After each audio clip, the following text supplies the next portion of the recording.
recording, so I'll say that one more time. We're all going to take some time today to learn about the 2022 Career Pathways program and what that means to all of you, getting excited and learning more about if you want to apply, which I wish you and hope you do. Okay. Great. Today I'm just going to mute you there.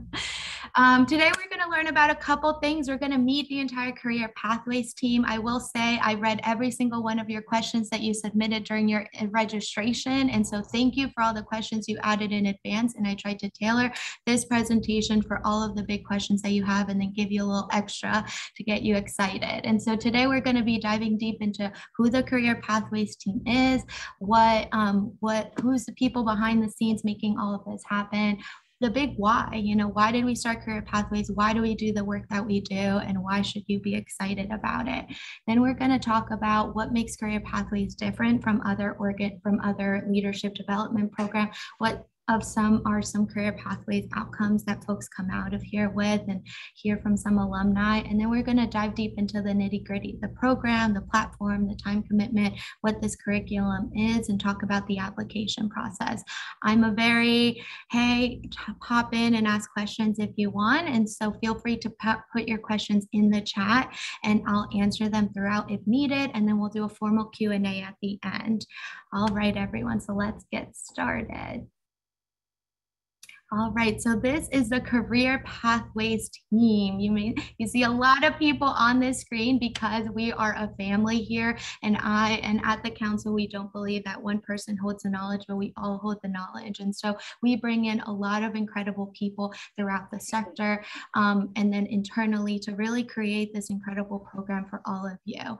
I'm Manuela Contreras, she, her, ella pronouns, and I am the lead program officer here, leadership manager here at the council. And so your main contact for all things Career Pathways is me.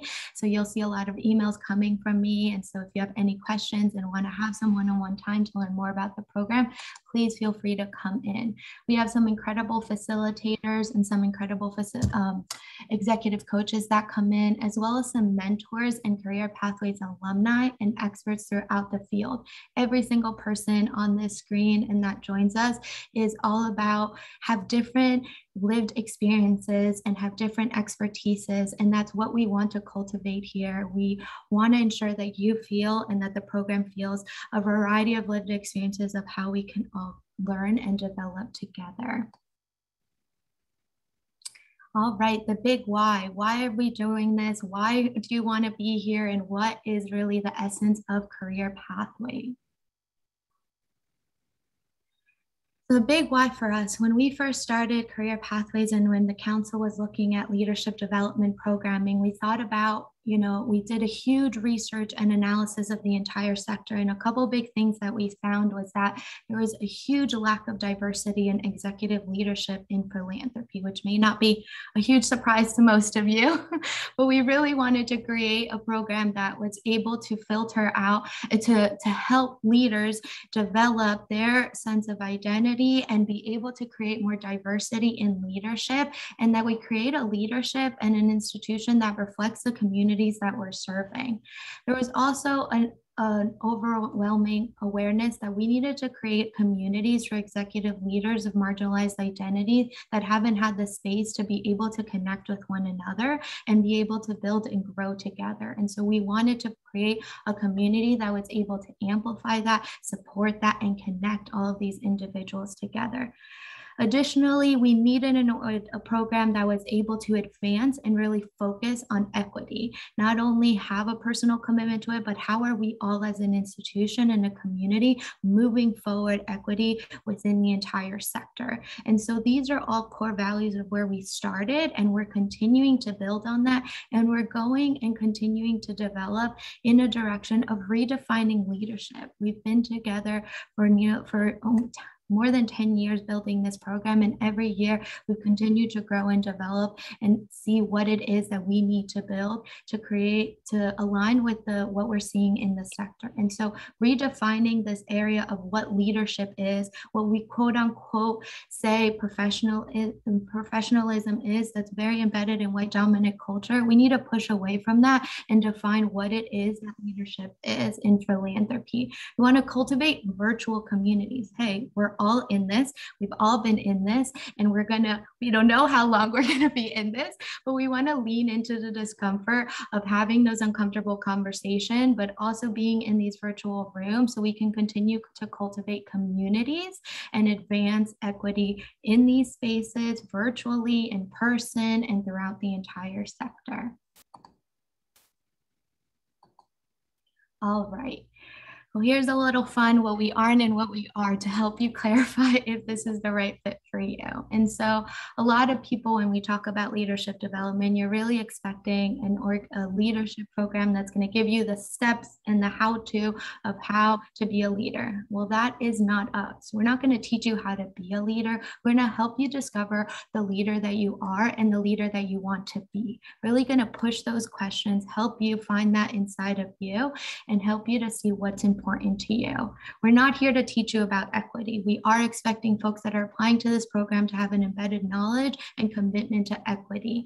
And so we're going to push you to develop and create more awareness and empowerment around your own lived experiences and your identities, and also learn from your fellow cohorts.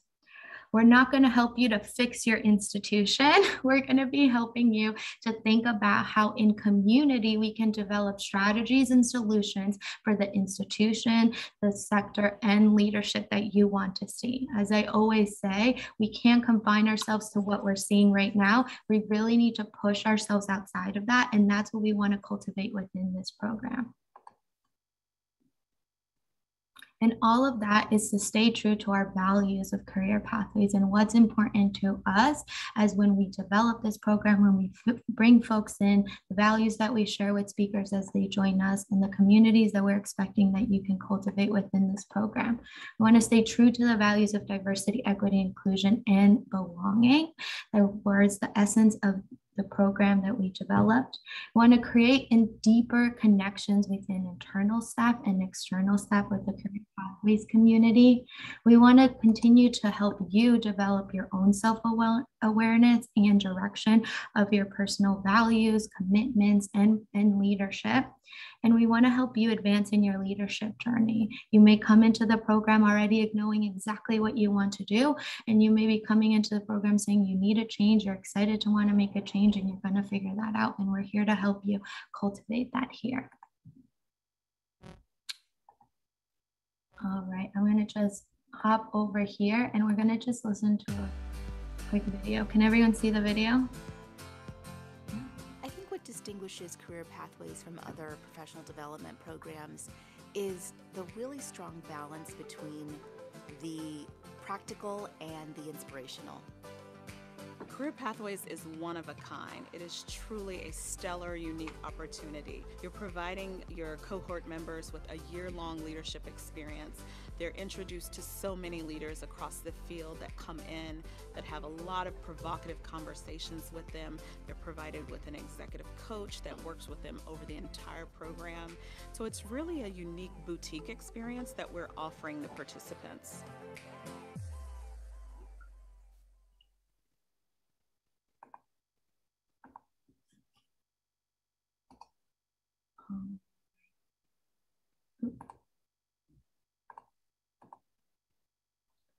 All right, everyone. Now let's get into what 2022 is going to look like, what to expect and what this program is going to be next year. So here are a few of the program components of what Career Pathways is. The first is that we have live learning sessions. And so we have 4 multi interactive multi-day learning sessions where you'll be able to provide an in-depth and collaborative learning experience with your cohort. This is when we're really going to be diving deep into all these topics that we're talking about, get more of that educational aspect of what it is you want to get in and how to continue to build your knowledge. There's also going to be a large amount of self-study. And so we're going to provide with you a ton of resources, readings, programs, a lot of these different types of resources for you to be able to push yourself individually at your own pace. There's also a personal aspect to this, which is so powerful, in that we really want you to be able to create a personal experience with this program. And so you get individualized executive leadership coaching you'll be able to have one-on-one sessions with executive coach and talk about what it is that you're dealing with on a day-to-day. What is it that you're challenging with your executive coaching? What questions do you have about how you can deal with your own personal obstacles to be able to achieve the career goals that you want to? There's also a home institution case study. And so the big question that we get, how do we sell it to our organization? How do we get our organization involved? Well, this is a huge part of that. We are not just building you, but we're also having your organization invest in themselves and you. With this home institution case study, you can dive deep into thinking about an organizational culture you want to create, a challenge that you may see that you want to address. And throughout the program, you can work with your fellow cohort members, your fellow team members, your mentors, your coaches on creating a solution that then you can put together and present back to your institution and get them and see that there is something that they got bigly out of it. But also it's a huge part of your portfolio that you can take back about a challenge or issue that you are really excited about bringing together.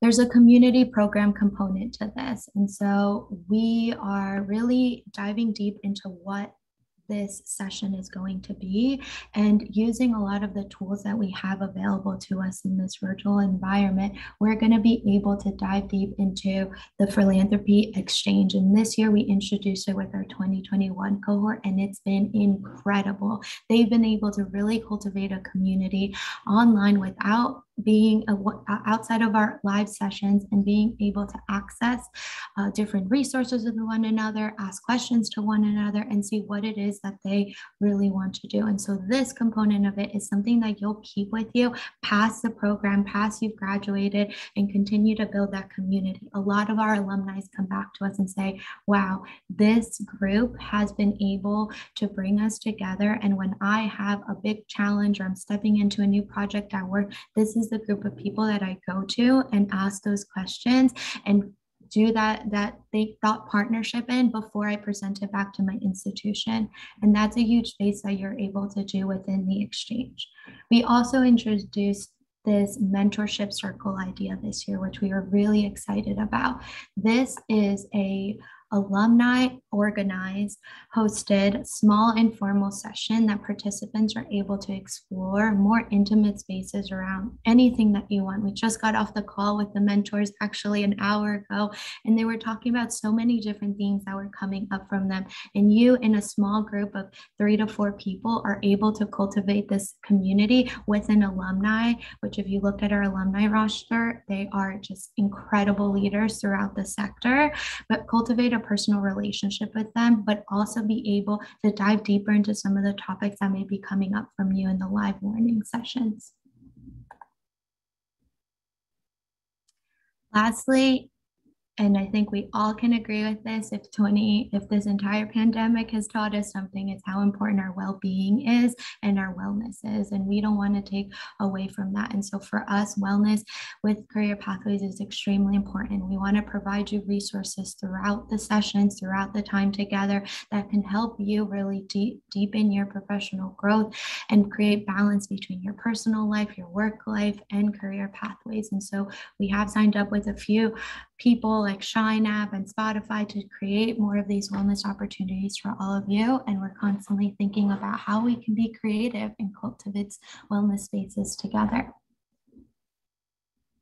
All right, so let me dive deep a little bit into your journey with Career Pathways and what these 4 live learning sessions look like. And so for us, what I love about Career Pathways is it really takes a holistic approach onto what your leadership journey could be within philanthropy. And so we start off the first learning session with diving deep into individual leadership. This is when you think about, that's when we ask those really hard questions about who are you? Where did you come from? What's your story? What are your values? What is your vision? We really dive deep into asking you those uncomfortable questions. Oh, I heard some sound. Okay.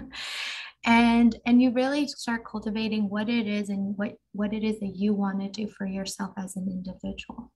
Then for learning session 2, we move into field leadership. So this is thinking deeper. Now you've thought about who it is that you want to be, what it is that's important to you. And then we go into tackling what are the biggest challenges that we see in the field? What are some of the problems that we want to address? What are some of the solutions that we create? Like I said, we're not here to tell you how to fix it, but we believe that all of you have that and that we're bringing in experts to create those really strong and comfortable and important conversations for us to think about how we're strategizing and creating solutions for the sector together. Then we're diving deeper into organizational leadership. So you've talked about yourself, you talked about what the field's going on. Now let's look at what it is that an organization looks like. And so our nickname for this at the council is the first 100 days as a CEO. And so we bring in people from all over the sector, all over the organization.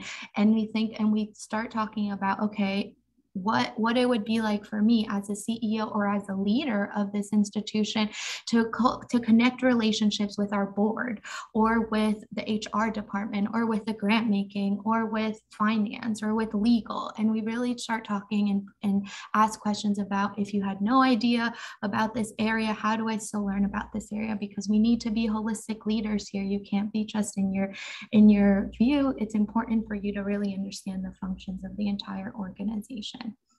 And then lastly, we get into the culmination presentation with our home institution case study. So throughout the entire 4 sessions, you've been working on this home institution case study, thinking about what it is that you want to bring back to your institution or put in your own portfolio, and seeing how you can continue to create these solutions. And so the 4th learning session is you presenting that to a panel of alumni and experts, and they're going to give you feedback around that. And the good thing is that in a safe space, you can share that first draft attempt at what it is that you want to cultivate, either a digital leadership culture, either a specific challenge within your institution, and you get feedback around it and how to continue to develop it before you present it back out to your board, to your leader, to your CEO, whatever is important to you. All right, so the format for 2022. So we're going to be doing 2 programs next year, a spring program and a fall program. The first spring program is going to be from February to June. It is a 6-month program, and we do a kickoff. We're going to be doing a kickoff week in February for you to be able to get to know each other a little bit more, for you to be able to make sure that you're integrated into all your platforms and get everything that you need. And then we're going to kick off right in February 23rd and go through June and have those 3-day learning sessions throughout those days. The learning sessions are usually about 5 hours of a day. So for example, on the East Coast, it would be from noon to 5 p.m. We need to consider that everyone has different time zones, and we also don't want to take you away from an entire day. And so we usually do 3 days from noon to 5 p.m. And then it's going to be the same thing all the way in the fall. And so the important thing to note here is that when you're applying for this program, right now, or the applications are out, you're going to be applying to both of the programs. If we're accepting applications for both programs. And so if you're saying, hey, I'm really interested, but I don't really want to do it to the fall, you still have to apply now because we're only accepting 1 round of applications this year for both cohorts. All right, so we're moving forward, almost there. Now let's get into the application process.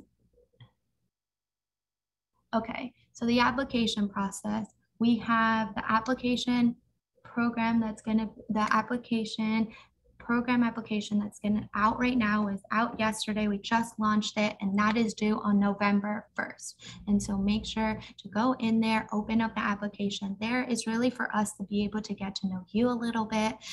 There's a bunch of essay questions there with details to help us better understand the person that you are. We also require there to be a recommendation letter that be submitted. We encourage that to be from an executive within your institution. In two-part, we do want to hear about your leadership, but we also really want to make sure that your institution is aware of this commitment that you're making to yourself.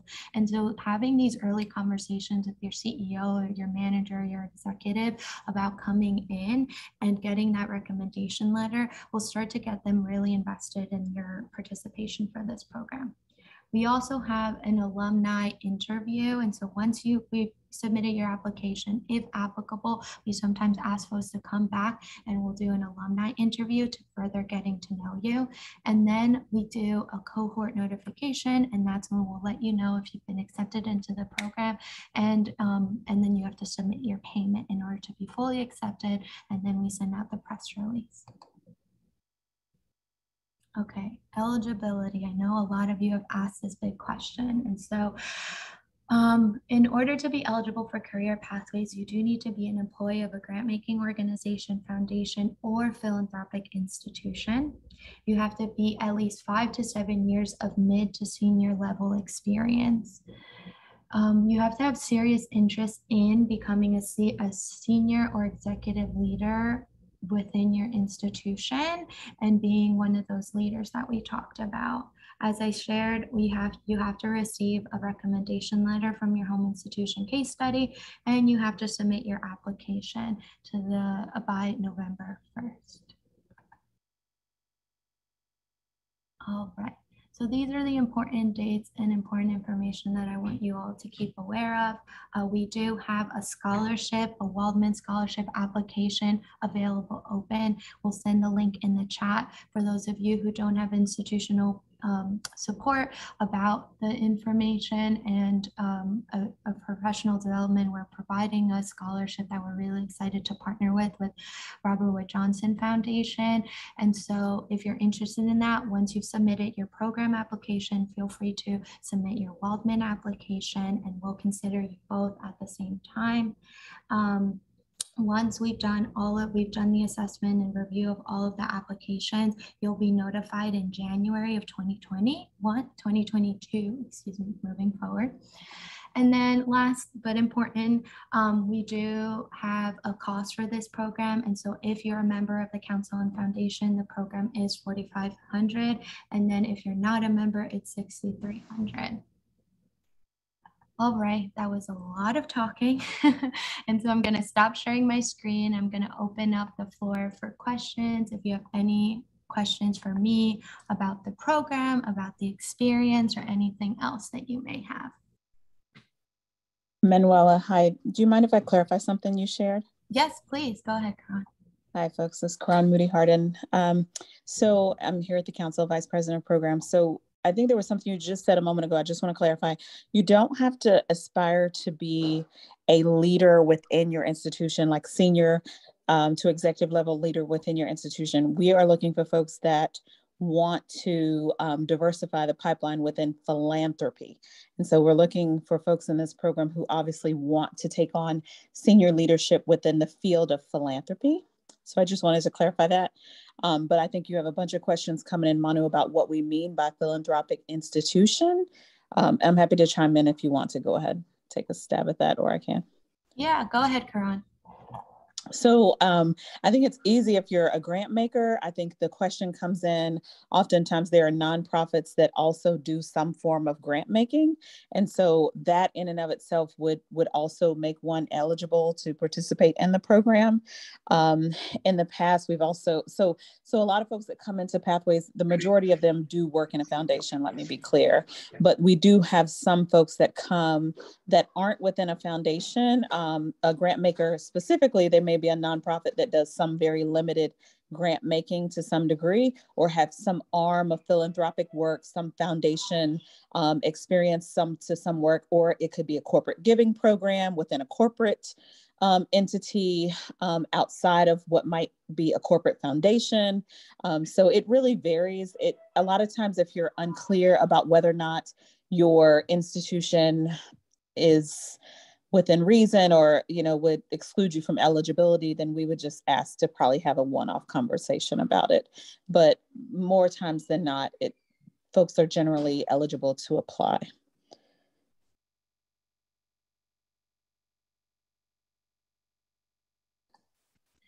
I see a question in the audience. Is the 5 to 7 years of mid to senior level experience required to be in philanthropy, or experience in leadership include nonprofit leadership? Yeah, so we do consider a case-by-case basis on that. We do want folks to have some sort of depth of knowledge within philanthropy, but we aren't pressed to say that it has to be 5 to 7 years within philanthropy. And so it is a case-by-case basis, but we do talk to people about that. Let's see. What is considered a mid-level executive? We usually like to say that you're either three steps from CEO position and within your institution. And so that could look very differently within an institution, but it's three steps up from an institution. I understand the virtual program, but do you see it going back to in-person format at some point in the future? And so for 2022, we are not going to be doing in-person. We're going to be doing, as you mentioned, the virtual setting for the first 3 learning sessions. And then our hope is that we'll be able to do the learning session for in-person. That's our plan. Have a hybrid approach for folks that feel comfortable coming in person, but we can't make a full commitment to that because of the pending, everything that's happening. And here at the council, it's really important for us to keep the health and safety of our participants and folks that we're bringing together. It says, another question is, if you are already a director of a foundation you work for, it would be a good fit. In other words, I am already at the highest level at the foundation. Yes. And so we do look at that case by case base, just because we do think it all depends on what you want to get out of the program. As you can see, the program is really geared around you figuring out how to advance in your leadership development, but there's also a large portion of it how to create a community and talk to folks around how to answer and challenge a lot of the problems that we're seeing in philanthropy. And so it more depends on what it is that you're looking for out of a leadership development program and what you can get out of it. But I'm happy to chat with you individually and see if this is the best fit for you. Could you speak to some more examples of previous case studies? Yeah, Karan, do you want to maybe take a stab at that? Sure, happy to do that. Thanks for the question. So the case study, the home institution case study really varies. A lot of times, particularly when we had the in-person program, it was very much either kind of one of two things: a personal, like individual leadership challenge that one was experiencing within their institution, or it may be more of a macro level, like here's an issue that my institution is dealing with, and I want to be able to find some resolve to help my institution think about this particular issue. So that might have been, I remember someone in the program that said, their board was really struggling with aligning with where I think the staff and leadership were with like going on this very intentional DEI journey, diversity, equity, inclusion. And so there was quite a bit of readiness within the institution, but there was a little bit of resistance coming from the board. And so how did them as a senior leader in that organization really try to get the alignment between, and they were not the CEO, but really trying to get the alignment with what was going to be this joint effort that really needed the support of the board and the endorsement in order to really be effective. So then that was part of their project, was really thinking that through. and how to collaborate and how to gain the partnership, how to build in the engagement of the stakeholders to bring them along. And then other folks have had just very individual things, like they're new to their role within that foundation, but not new to philanthropy. And so really figuring out how to best set up, you know, where they are within that institution, within the team, looking for success.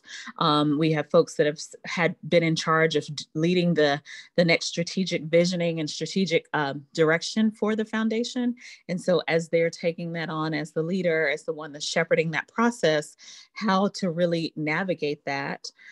So it really just varies. It could be very individual, or it could be something that, you know, is a challenge across the organization. This year, since we've been doing this program virtually, we've given folks the opportunity to think about, is there a way to think about your digital leadership? So how are you showing up now that, you know, everybody is on these little tiles on the screen? And so how has that influenced one's leadership, given that you're leading in this virtual setting, particularly people of color, people from marginalized identities. And so thinking about how does your leadership show up, and how is it being influenced by everything that's happening around us? And so that's an opportunity, I think, also for folks to think about. And then with this year's cohorts as well, we have given folks the opportunity to work in partnerships. So in the past, obviously, was an individual endeavor, but this year we've pilot tested with the 21 cohort, helping, giving folks the opportunity to work in partnership across the cohorts. Again, they're all still doing their own individual work around the case study, but they may find that they have themes in common with their issues or with the issues of their institution that might be the same as what someone else is dealing with in their institution. And so how can you use that, that mind share of doing the case study in partnership with folks? Hopefully that, that answers your question a little bit, Sean. Thank you so much, Karan. And I just wanted to take a minute to share. Karan Moody-Harden has been leading this program for many, many, many years, and she is an incredible asset to this program. And so a lot of you may see her questions, and that's why I'm so grateful that she's here sharing her experience here. And so Karan, like many others on our team, are just great assets for you to learn about the different aspects of our program. I do want to acknowledge the program. One of the questions that came in here, what is average tenure that participants have in their current organization? I'm wondering if it's better to be at your organization for longer versus new to the program and to be impactful. I mean, we've had, and Karan, you could definitely speak to this, we've had folks joining as new members of their institution, as well as been at their institution for a really long time. I think it goes back to what it is that you want out of your leadership journey and what it is that you're looking for. If you feel like you just joined an institution and you really need to get a better grip of what it is the institution's facing before you can join this program, then feel free to come back to us next year. But if you really feel like you have a wide range of philanthropic experience within the sector and really can get a sense of where you want to take this, and this can help you get transition into an institution, this could also be a really great program. We've had both different types of people, and we've had them really excel incredibly. And so it really just depends on your personal commitment and what you need to be able to succeed in this program. Alrighty, let's see some more. Besides eligibility criteria, what do you look for in a successful applicant? Yes, so I'm gonna do a little screen share because I just want to guide you to our incredible Career Pathways website that has a ton of other additions to it. If you look at the eligibility and selection criteria, we actually thought through what it is that we're looking for in a leader and in a candidate, and you help you decide what it is that you're looking for. I mean, what it is that you are, and if that's something that matches what we're looking for. And so really with the high competitive, and here, let me zoom in because that helps me many times. For selection criteria, we're really looking at candidates with 5 main criteria: personal leadership goals and what it is that you're looking for to get out of personally, what your professional leadership experience has been, and how can your lived experience continue to create the community. We're really intentional about not just accepting people to fill the spots. We want to really create a really dynamic and strong group amongst yourself to make sure that you can be able to connect really strongly, and you're going to be able to create a strong community to share and strategize together. And so we really do look at your leadership experience and how that fits into the whole group. We do look at community and volunteer leadership experience just as experience from, the understanding the community. At the end of the day, we're all rooted in what we want to give back to the community and what we want to do for the community. And so us grounding in that does help us better understand your experience. And then we primarily really look at those essay questions and what it is that you're looking for. And those questions are really important to us, and the nominations. And so the recommendations and from alumni and all of that. We have additional candidate characteristics that we're looking for and what we expect from you, just more nitty-gritty details around the time commitment, the different types of homework, the personal and professional commitment. And so I would definitely take some time to go on the website and take a look at all of these expectations from you. If you have further questions more about what this could look like in shaping your life and your day-to-day, to see if this is the right fit for you. I'll leave that up for a minute as I look at other questions.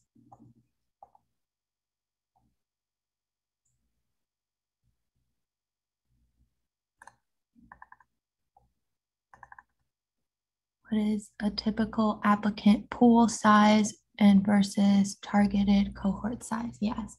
And so we like to, stop sharing my screen there for a moment. Our application pool has varied tremendously throughout the years, but we really are looking for a 24-person cohort. Like I said, we're not here to just fill the spots. We do want to create a cohort that's really going to be able to succeed and connect well together. And so we have about 24 spots available for each cohort. And then we have, and then we're going to be, and for the spring program and for the fall program. I will mention one additional thing when it comes to the cohorts in the application. We only accept one person from each institution within a cohort. And so if you have you and a colleague both want to apply to the program this year and next year, because we're having 2 cohorts, we can have 2 applicants from the program from an institution apply, but only one of you can be in each cohort. And so that's important to have those conversations within your institution to make sure that your institution nominates the 2 people that want to represent their organization, but also if you and your colleague know that you're applying, to making sure that you talk about which is best for you, if maybe the fall for one or the spring for the other. Oh, I see someone came off mute. Does anyone want to ask a question live?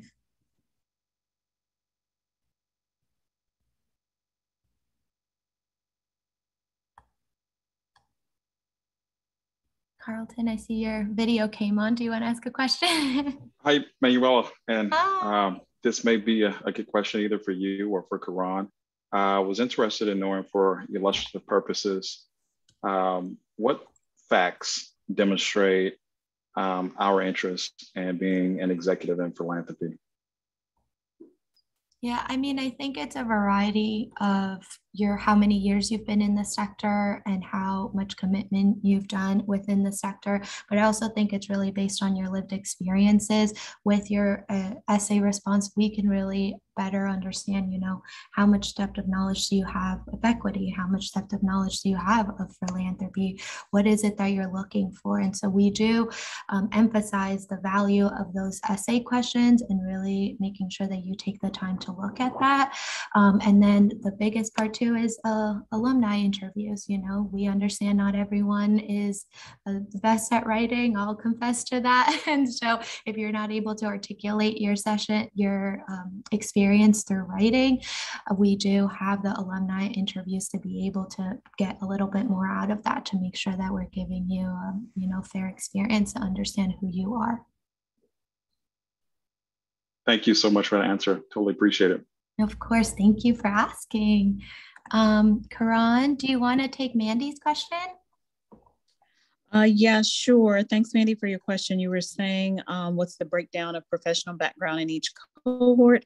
It really varies. So we try to be really intentional. There is a secret to the sausage making, I guess you could say, as we think about how these cohorts come together, because they are not overly programmed folks. You know, we've got comms folks, we've got grants management folks, we've got finance and accounting, we've got GCs in the program, we've got lots of change management, talent, HR kind of folks. So it really does vary.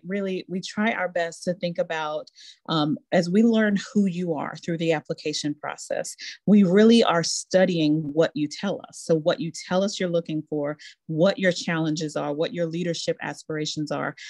We want to know, what do you see as what keeps you up at night in philanthropy? Like, what are the pressing issues that you see across the sector? Those give us a lot of insight into where you are and what you think about philanthropy. And so given that data, we think about who is going to be best to create the dialogue in the room, right? So we're looking at how can we create the best mix of folks to give us the conversations that's going to help this person. And of course, we're looking at where you're from regionally. We also care a lot about what type of institution you're from. So there's not overly, private independent family. There's community foundation folks in there. There's corporate philanthropy and corporate giving folks. And then of course, those outliers that we talked about before that are more nonprofit. So we try to really create a balance based on all of the data that we have for you. But I'll be honest, if you look at the history and the data of Career Pathways over the 12 years that we've been doing this program, there are probably more program folks that have come through this program, not to overuse the word program, but they're probably overly programmed folks just by nature and design of folks who are interested in this opportunity across the sector. But we also get folks who, like I think someone asked earlier, like if you're already like at the quote top of the food chain within your organization, like at the highest level, we have had EDs of really small organizations come through this program, or a really tiny community foundation CEO who has come through this program. So it's not far-fetched to see someone who may already be technically in a role of senior leadership within their organization, but still looking for, as Manuela put it, opportunities to help advance their own leadership within the institution, or if they have aspirations of moving somewhere else. And so in these cases in the past, we might have had folks who were executive directors in these smaller institutions that really wanted to move to a private foundation or move on to do other work at a very senior level within philanthropy. But we do a lot of intentionality of making sure we put the right people in the room together so that we can create the opportunities for you to help each other. Because so much of this program is peer to peer. So it does us no good if we build a cohort, but nobody can really help each other. Incredible. Thank you so much, Karan. Thank you, Karan. That was a wonderful, wonderful response. Cool. We got another question in the chat that said, can you say